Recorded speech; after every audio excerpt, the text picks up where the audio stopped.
Excitement को जारी रखा है और उम्मीद है कि जो भी लर्निंग आपको मिलती रहेगी थ्रू ट्रेनिंग, ये आपके बिजनेस को आगे बढ़ाने में काफ़ी अहम रोल प्ले करता रहेगा। तो विदाउट एनी फर्दर डिले चलिए शुरुआत करते हैं। और जैसा कि आपको पता है, आज का टॉपिक हमारा ज़रूरत है, क्योंकि जब ब्रीदिंग अच्छा होगा तो हेल्थ भी अच्छा बना रहेगा। और बहुत सारी रुकावटें होती हैं, पर न्यूट्राइट में थैंकफुली हमारे पास बहुत सारे सपोर्ट अवेलेबल है। तो बहुत सारी लर्निंग हमने आज के इस प्रोग्राम में रखी है आप सभी के लिए। तो चलिए शुरू करते हैं, पर एक बार कंफर्म जरूर से कर दीजिए अगर आप लोग मुझे ठीक से सुन पा रहे हैं।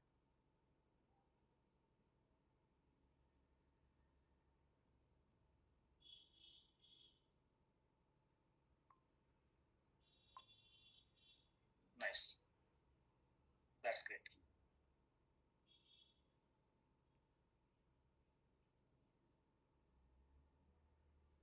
फाइन। तो जो आज का टॉपिक है, रेस्पिरेटरी हेल्थ विथ न्यूट्रीलाइट। तो हम जानेंगे कैसे अपने रेस्पिरेशन को बेहतर करें with the help of Nutrilite. पर रेस्पिरेशन के लिए जो चीज़ें इंपॉर्टेंट है वो है ब्रीदिंग, सांस लेने की क्रिया, सांस लेने और छोड़ने की क्रिया, जो कि काफी अहम है।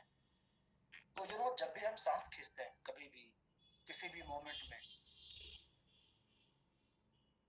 तो हमारी छाती में हवा भर जाती है और काफी अच्छा अनुभव होता है। आपने भी फील किया होगा, जब भी आप तेजी से धीरे धीरे सांस को खींचेंगे थोड़ा अंदर, तो काफी अच्छा महसूस होगा। धीरे धीरे सांस छोड़ना, और ये अच्छा कहलाता भी है। और योगा वगैरह में भी इसका काफी अच्छा उपयोग पाया गया है। तो तेजी से सांस लेना अच्छा महसूस कराता है, मन प्रसन्न होता है, शरीर में एक ऊर्जा का एहसास होता है। पर आप तेजी से सांस खींचे ना खींचे, पर हवा तो हमें मिल रही है हमारे नाक के थ्रू, हमारे मुंह के थ्रू। पर why do we breathe after all, why do we breathe, प्रश्न ये है।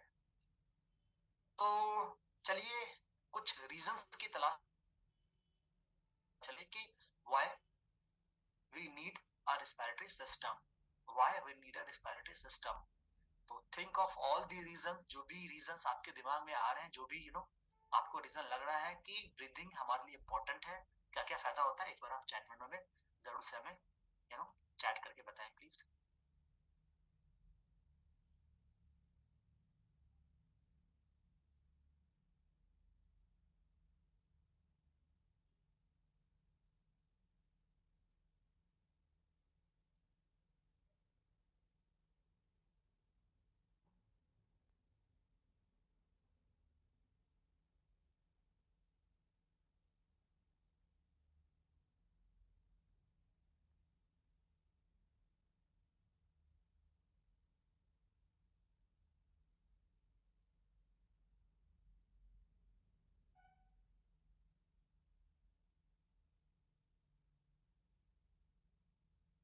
वो फैंटास्टिक, तो I can see so many messages.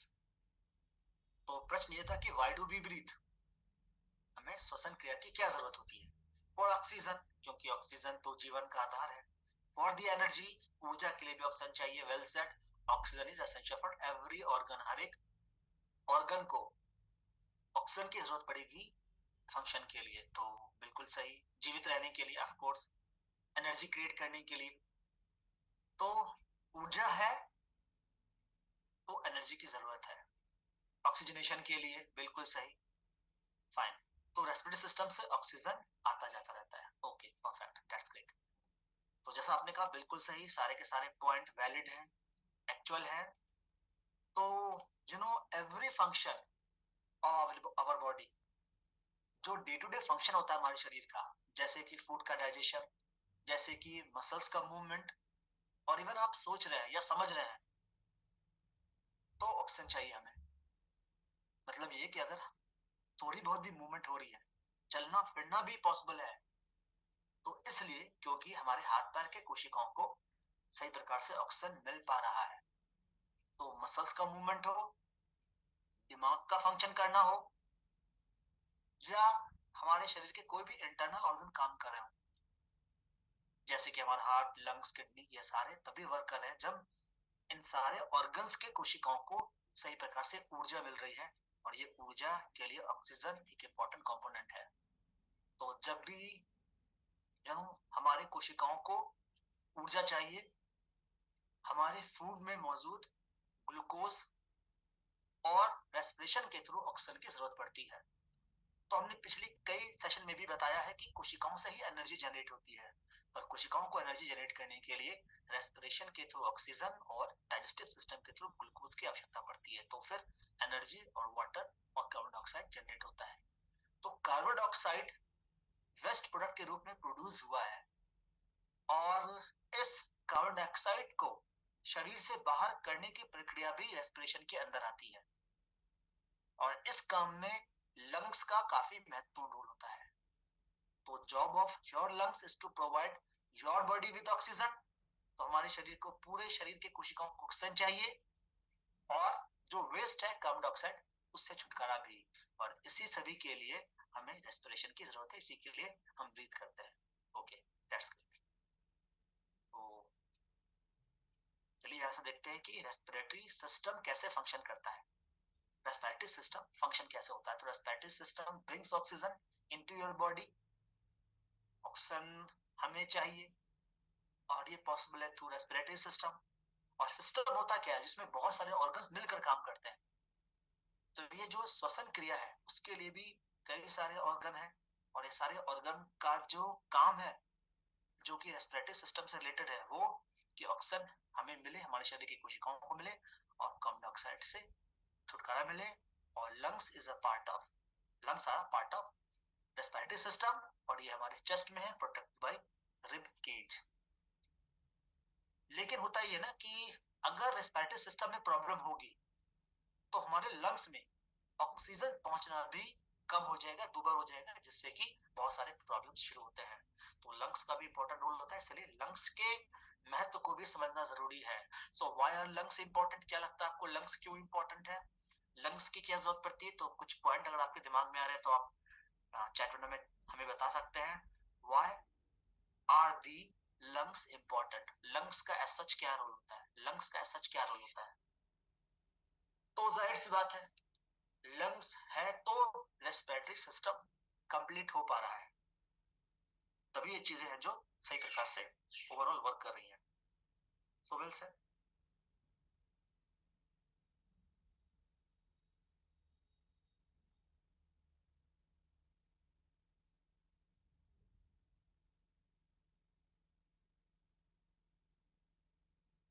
Fine.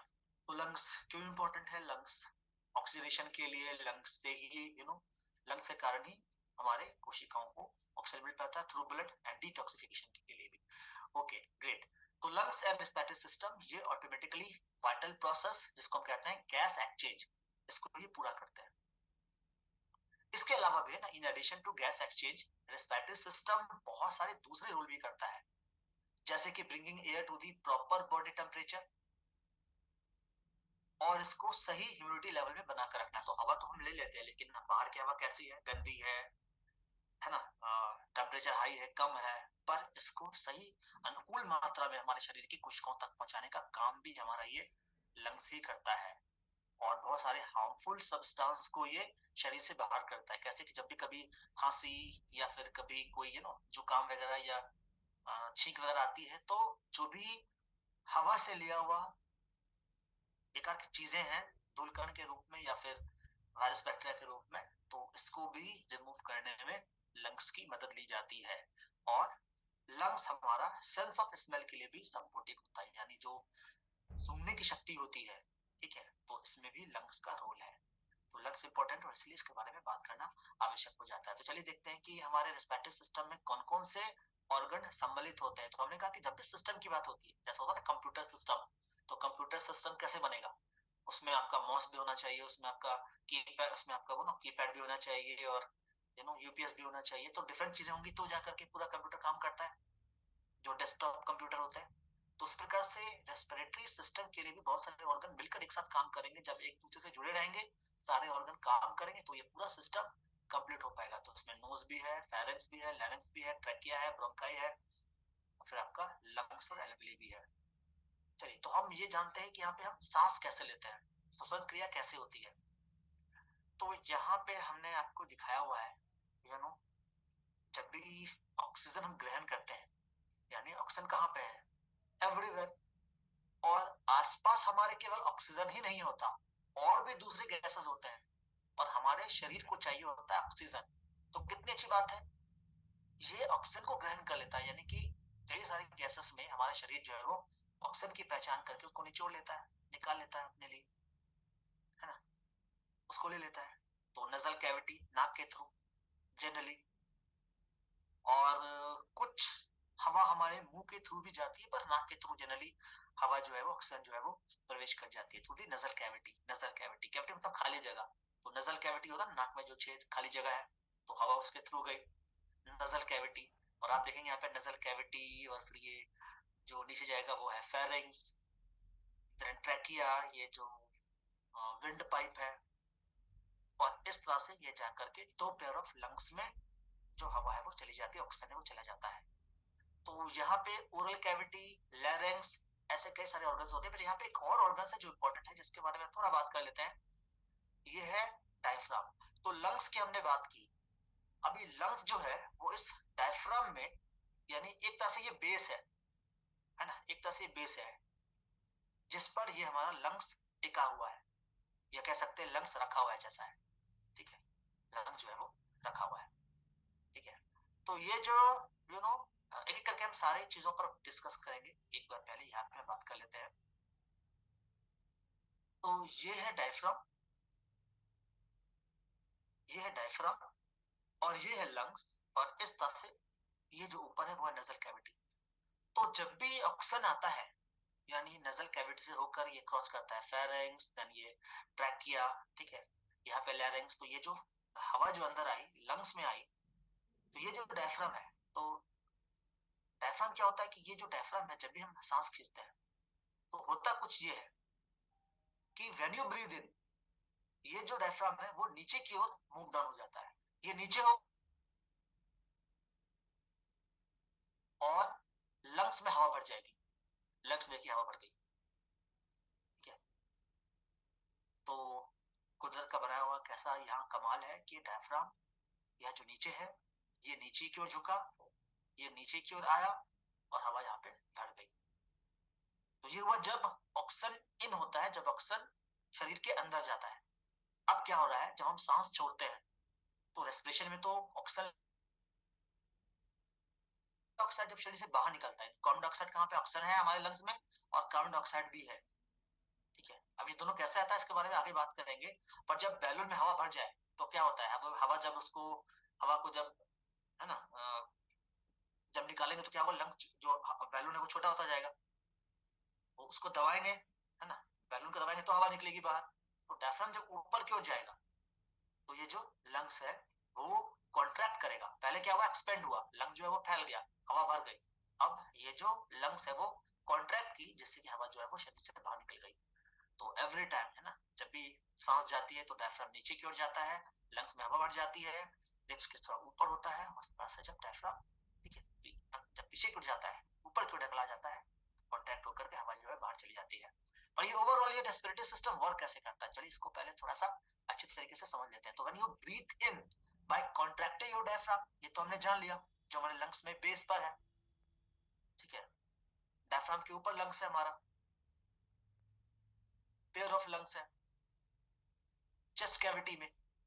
अब ये जो ब्रीथ करते हैं through your nose and mouth, निश्चित सी बात है, नाक के थ्रू तो मिली हवा शरीर के अंदर जाती है, और मुंह के थ्रू, पर नाक से जनरली हवा जो है वो, जो ऑक्सीजन है वो हमारे शरीर के भीतर जाता है। तो जब नाक के थ्रू जो नस्ट्रिल है, यानी जो नजल कैविटी है नाक, तो नाक के अंदर रोए होते हैं, आपने देखा होगा नाक के रोए होते हैं। तो जैसे ही हवा नाक के भीतर जाती है, हवा थोड़ी वार्म हो जाती है, गर्म हो जाती है, और मॉइस्चर हो जाती है, थोड़ी गीली हो जाती है हवा, गीली हवा हो जाती है, ठीक है। और जो भी धूल कण है, ये जो नाक के रोए हैं ना, इनको वो रोक देता है, कुछ हद तक जो है वो अलग कर देता है। फिर यहाँ पे जो म्यूकस होता है, वो चिपचिपा पदार्थ, देखो ना नाक के अंदर जो चिपचिपा जैसा पदार्थ है, तो जो भी वायरस बैक्टीरिया उसको हद तक रोक देता है, उसको चिपचिपा चिपका करके उसको नष्ट करने की कोशिश करता है, चिपकाता है। अब एयर पासेस थ्रू योर लैरिंग्स, ये देखिए ये है लैरिंग्स, ये है लैरिंग्स, ठीक है। तो ये जो है फूड जो है मींस की जो हवा जो है वो हमारे फेरिंग्स से होता हुआ, ये देखिए फेरिंग्स और ये लैरिंग्स, और लैरिंग्स से पास किया which contains the vocal cord, तो यहीं पे वोकल कॉर्ड है that allow you to talk. तो जो भी बातें होती हैं, जो भी आवाज निकलती है, वो इसी लैरिंग्स में मौजूद वोकल कॉर्ड से पॉसिबल हो पाता है। और हवा जो है फूड पाइप है, अब ये जो देखिए ये जो मुंह से लिया हुआ हवा है, और जो भोजन है एक तो सिंगल नली होती है, बाद में जाकर ये दो अलग अलग नली में डिवाइड हो जाती है, यानी एक तो विंड पाइप और दूसरा फूड पाइप, विंड पाइप और फूड पाइप। और यहीं पे एक कह सकते हैं, I am so sorry, epiglottis जैसा कैप बना हुआ होता है जो कि दोनों को अलग कर देता है। जब भी आप खाते हैं तो फूड जो है वो इस विंड पाइप में ना चला जाए, तो इसके लिए ये कैप होता है एपिग्लॉटिस। तो कभी कभी जो कुछ भोजन के कण इस विंड पाइप में चले जाते हैं तो जनरली सरकना या फिर ना खांसना अचानक से इश्यू हो जाता है।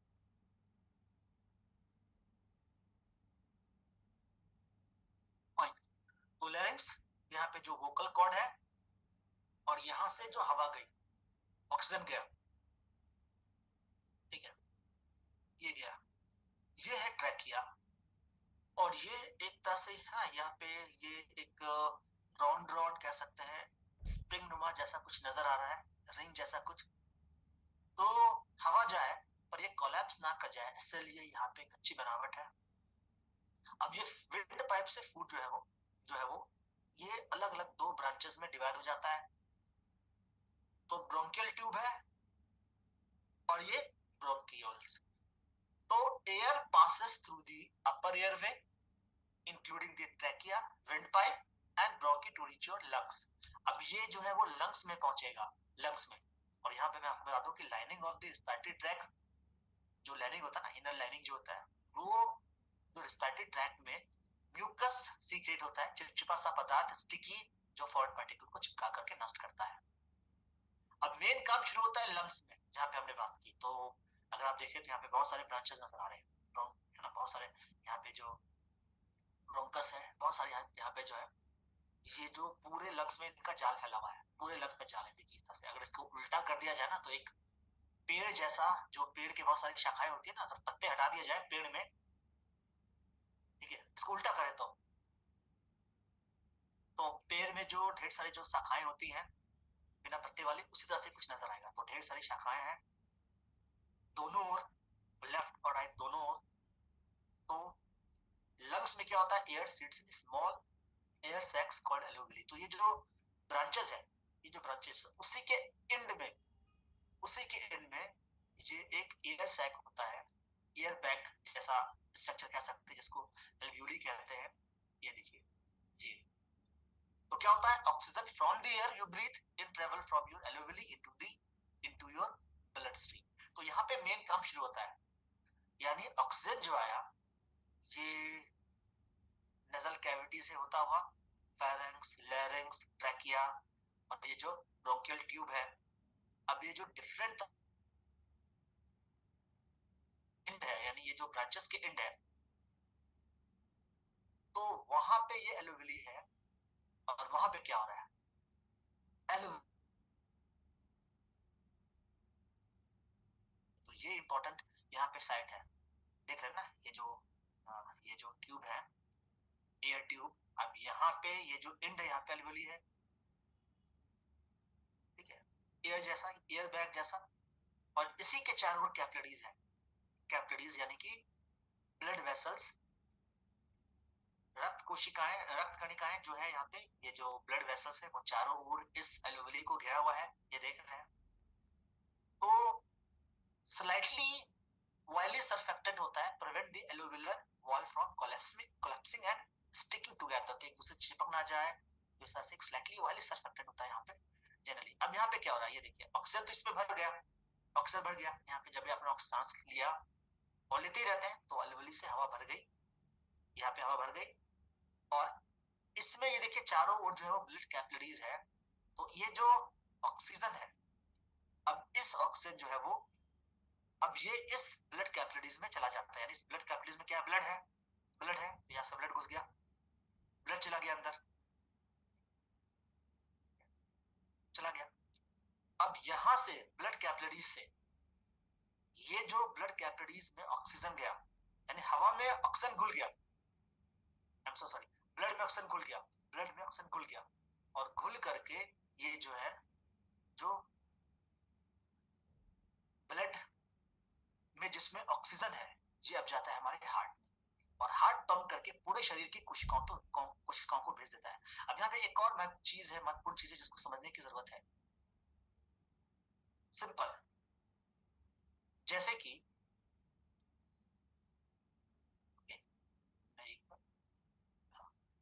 अब जैसे कि ये है एलोवेली, मैं थोड़ा सा ड्रॉ करने की कोशिश करता हूँ, ऑल्दो थोड़ा मुश्किल है। अब यहाँ पे कैपिलरीज है, ओके, ये कैपिलरीज है जहाँ पे ब्लड फ्लो हो रहा है, यहाँ पे ब्लड फ्लो हो रहा है। अब यहाँ पे ऑक्सीजन भरा हुआ है, ये ऑक्सीजन भरा हुआ है। अब ये जो ऑक्सीजन है, यानी O2 है, ऑक्सीजन जो है, ये O2 अब इस ब्लड में जाएगा, इस ब्लड कैपिलरीज में जाएगा।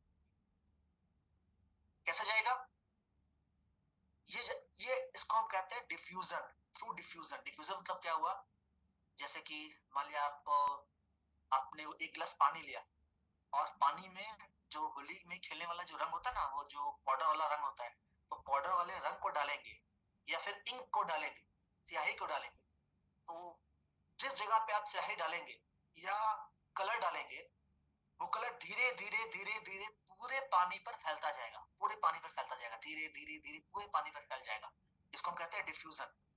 तो ये जो हवा है, ऑक्सीजन है, ये ऑक्सीजन ब्लड कैपिलरीज में, ये जो ब्लड मूव कर रहा है, इस ब्लड में गया और ब्लड में धीरे धीरे घुलने लगा, घुलने लगा। और यहीं पे इसी ब्लड में कार्बन डाइऑक्साइड भी है, देखना आपने यहाँ पे दोनों ही है, एक रेड है और एक जो है वो ब्लू शो कर रहा है। हालांकि ब्लू कलर का ब्लड वेसल्स नहीं होता, ब्लू शो हुआ है कि जिसमें रेड है उसमें ऑक्सीजन है, और जिसमें ब्लू है उसमें डीऑक्सीजनेटेड यानी कि कार्बन डाइऑक्साइड है। तो कार्बन डाइऑक्साइड भी आया, यानी अब इस कैपिलरीज में ऑक्सीजन भी है। ऑक्सीजन कहां से आया? थ्रू एलोवेली से ये मिक्स हो गया ब्लड में, और जो कार्बन डाइऑक्साइड था वो फिर से एलोवेली में वापस चला जाएगा। अगेन यहाँ से जो कार्बन डाइऑक्साइड है वो बाहर चला गया, यानी यहीं पे गैस एक्सचेंज हो रहा है। आप देख सकते हैं जहां पे ऑक्सीजन इन, ऑक्सीजन जो है, जैसे कि गाड़ी आई और एक बस है जिसमें कि बस ने अपना डेस्टिनेशन पूरा कर लिया है, तो पुराने वाले पैसेंजर उतर गए, पुराने वाले पैसेंजर उतर गए, अपने पैसेंजर फिर से सवार हो गए, तो ऑक्सीजन फिर से आ गया, कार्बन डाइऑक्साइड वापस एलोवेली में घुल गया यहाँ से, और ये फिर श्वसन क्रिया से लंग्स में जाकर के, लंग्स में पहुंच, लंग्स में तो है ये, फिर यहाँ से ये फिर से बाहर हो जाएगा। तो ये प्रोसेस लगातार चलता जा रहा है। तो ये तो चाहिए ना, यानी एवरी टाइम वी ब्रीथ, क्या हो रहा, ऑक्सीजन गया हमारे लंग्स में गया, और लंग से ये एलोवेली, और यहाँ से ये ब्लड में, ब्लड कैपिलरीज में घुल गया, और ब्लड कैपिलरीज से होता हुआ, यानी कि ब्लड वेसल से होता हुआ ये हमारे हार्ट में आएगा। हार्ट इसको पंप करेगा ब्लड को, और पंप करके पूरे शरीर के कोशिकाओं तक पहुंचा देगा। तो कोशिकाओं में क्या होगा, ये एक इंपॉर्टेंट चीज है, ठीक है? कोशिकाओं में क्या होता है एक्चुअली? अब कोशिकाओं में क्या हो रहा है, cells use up oxygen quickly for cellular respiration. अब यहीं पे चूंकि कोशिकाओं को ऑक्सीजन मिल गया, और जो आपने फूड लिया, कार्बन डाइऑक्साइड फूड लिया, उससे ग्लूकोज भी मिला, तो कोशिकाओं ने एनर्जी जनरेट किया, और जनरेट करने के बाद कार्बन डाइऑक्साइड वेस्ट के रूप में क्रिएट किया। अब ये जो वेस्ट है फिर से ब्लड वेसल्स में चला जाएगा, ब्लड वेसल से होता हुआ फिर से हमारे लंग्स में, यानी पहले हार्ट में, हार्ट इसको पंप करके लंग्स में पहुंचाएगा, और लंग्स से फिर से ये एलोवेली में घुलेगा, और फिर ये शरीर से बाहर निकल जाएगा थ्रू एक्सहेल। तो इनहेल एक्सहेल चलता रहता है ना, देखिए कुछ इस तरह से सीधी सर्कुलेशन। तो यहाँ पे एक बार फिर से इंटरकनेक्शन, यानी हार्ट हेल्थ के सेशन में हमने जो बात की थी कि हमने जो ऑक्सीजन लिया, ये ऑक्सीजन ब्लड में घुला और ब्लड से हमारे हार्ट में आया, हार्ट ने इसको पंप किया, और ये हमारे हर एक शरीर के कोशिकाओं तक पहुंच गया। तो कुछ इस तरह से प्रक्रियाएं हो रही है। मैं एक बार जो हाइलाइटर है वो ऑन कर लेता हूँ फॉर योर अंडरस्टैंडिंग। ओके, तो gases move in move out of the lungs by breathing. Oxygen जा रहा है, ये ऑक्सीजन गया, ये ऑक्सीजन हमारे एलोवेली से ये हमारे ब्लड वेसल्स में गया, और ब्लड वेसल से हमारे हार्ट में आया, ठीक है, हार्ट में आया, हार्ट ने इसको पंप किया और फिर ये डिफरेंट कैपिलरीज में चला गया, वहां से पूरे शरीर की कोशिकाओं में गया, कोशिकाओं ने ऑक्सीजन को इस्तेमाल किया, कार्बन डाइऑक्साइड क्रिएट किया, कार्बन डाइऑक्साइड फिर से कोशिकाओं से कैपिलरीज के थ्रू हमारे हार्ट में पहुंचा, हार्ट ने इसको फिर से पंप किया एक साथ, ठीक है। और ये हार्ट में कैसे काम होता है ये तो हम बाद में देखेंगे कभी हार्ट हेल्थ के सेशन में। फिर ये हमारे लंग्स में आया और लंग्स ने इस कार्बन डाइऑक्साइड को बाहर कर दिया। तो gas exchange at the lungs and the body cells move oxygen into cells and carbon dioxide out. तो इस तरह से लगातार ये जो प्रक्रिया है वो चलती रहती है। अब ये मैं क्यों बता रहा हूँ आपको, क्योंकि ये जो प्रक्रिया है आपने देखा कुदरत का कमाल, क्योंकि हमारे शरीर से बेहतर इंजीनियरिंग और कुछ नहीं हो सकता था। तो एक एक चीज को जैसे नाप तोल कर बेहतर तरीके से तैयार किया हुआ है। अब इतने सारे गैस में ऑक्सीजन हमें मिला, अब ये हमारे लंग्स में, लंग्स से फिर हमारे पूरे शरीर की कोशिकाओं में, और कार्बन डाइऑक्साइड भी शरीर से बाहर चला जा रहा है। तो इस तरह से रेस्पिरेशन जो सिस्टम है वो कंप्लीट होता जा रहा है। लेकिन होता क्या है, ये जो रेस्पिरेटरी कंडीशन है, ठीक है, रेस्पिरेटरी कंडीशन है, मतलब ये कि ये जो इन्वायरमेंट से हमें ऑक्सीजन मिल रहा है, ठीक है, अच्छी बात है, ऑक्सीजन हमें चाहिए भी, पर इस हवा में केवल ऑक्सीजन नहीं है, और भी कई सारी बेकार की चीजें हैं, कई सारे धूलकण, पॉल्यूशन, पॉल्यूटेंट, वायरस, बैक्टीरिया भी है, जिन्हें भी जाने अनजाने में ये हमारे ऑक्सीजन के साथ साथ शरीर के भीतर प्राप्त कर लिया जाता है। और अगर इस तरह के प्रॉब्लम होंगे, यानी कि पूरे रेस्पिरेशन सिस्टम में कहीं कुछ गड़बड़ी हुई, या कोई भी माइक्रोब्स, माइक्रो जो डिजीज कॉजिंग माइक्रो ऑर्गेनिज्म है, या फिर धूलकण है, या ज्यादा मात्रा में अगर इस्तेमाल होगा, तो ये पूरे रेस्पिरेशन सिस्टम को प्रभावित करेगा, जिससे हमारा लंग्स भी प्रभावित होगा, एयरवेज प्रभावित होगा, और जिससे कि शॉर्ट टर्म और लॉन्ग लास्टिंग क्रोनिक डिजीज भी हो सकता है। तो किस तरह के लंग से जुड़े प्रॉब्लम्स होते हैं, रेस्पिरेशन रिलेटेड प्रॉब्लम होते हैं, एक बार फिर से जरूरत पड़ेगी आपके जानने की, एक बार चैट विंडो में टाइप करके बताइए प्लीज, कि अगर रेस्पिरेशन सिस्टम में प्रॉब्लम हुई, यानी हमने ये जो अभी आपको कंप्लीट रेस्पिरेशन कैसे किया जाता है कोशिश की है शॉर्ट में बताने की, नॉट मच इन डिटेल, ऐसे तो बहुत समय लगेगा इस पूरे रेस्पिरेशन को समझने के लिए, पर थोड़ी बहुत जो हमने यहाँ पे जानकारी आपको प्रस्तुत की है कि हमें ऑक्सीजन चाहिए, ऑक्सीजन हमारे शरीर के पूरे कोशिकाओं को पहुंचाने के लिए लंग्स का महत्वपूर्ण रोल होता है, रेस्पिरेशन सिस्टम का महत्वपूर्ण रोल होता है। पर अगर रेस्पिरेशन सिस्टम में प्रॉब्लम होगी तो किस प्रकार के जनरली जो प्रॉब्लम है या मेडिकल कंडीशंस है वो हमें देखने को मिलेगा। तो क्या लगता है किस प्रकार के प्रॉब्लम्स होते हैं, एक बार जो भी आपके पॉइंट दिमाग में आ रहे हैं चैट में जरूर से टाइप करके बताइए प्लीज।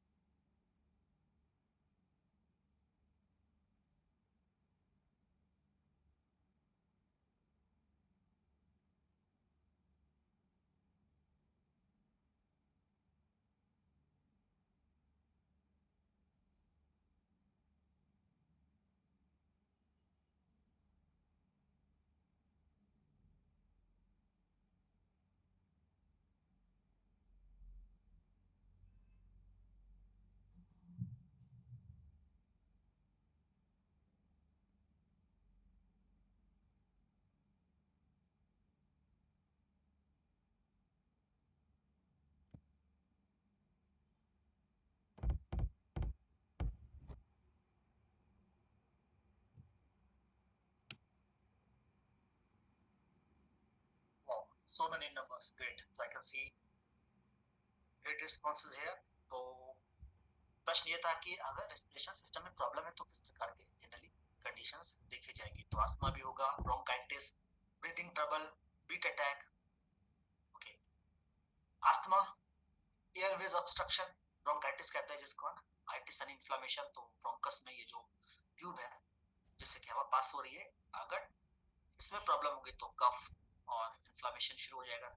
हार्ट प्रॉब्लम होगी, वेल सेड, फाइन। तो चलिए देखते हैं किस तरह के प्रॉब्लम्स होंगे। तो अस्थमा जैसा आपने कहा, ब्रोंकाइटिस जैसा आपने कहा, COPD chronic obstructive pulmonary disease भी देखा जाता है। इसके अलावा hay fever, laryngitis, pneumonia, other lungs condition, whooping cough, ये जो कुकुर खांसी होती है ना, वो जो आवाज वाली खांसी, तो इस तरह के कंडीशन होते हैं जिन्हें जनरली जो स्मोकर होता है ना उनको इस तरह के प्रॉब्लम्स देखे जाते हैं। तो कई तरह के प्रॉब्लम्स आप देख पा रहे हैं जो जनरल होता है, यानी conditions that affect the respiratory system. Asthma very common, bronchitis जिसमें काफी तेज खांसी और काफी तेज बेचैनी जो ब्रोंकाइटिस में महसूस होगा, और सीओपीडी और सांस लेने में तकलीफ, इस तरह के कई सारे प्रॉब्लम्स होते रहेंगे, न्यूमोनिया वगैरह। अब केवल प्रॉब्लम यहां तक नहीं रुकेगी, कुछ प्रॉब्लम ऐसे होते हैं जो एयरवेज और लंग्स में भी प्रभाव डालते हैं, जैसे कि रनी और ब्लॉक नोज, नाक बंद हो जाना, सांस लेने में तकलीफ होता है ना, कभी सर्दी हो जाती है तो नाक पूरा कंप्लीट ब्लॉक हो जाता है, छाती तक में कफ बढ़ जाता है, सोर थ्रोट, ब्रीथलेसनेस, विजिंग, कफ, चेस्ट पेन, म्यूकस और फ्लेम आना, ब्लड आना बाहर कफ के साथ साथ, तो इस तरह के और भी कई सारे प्रॉब्लम्स होते जाते हैं।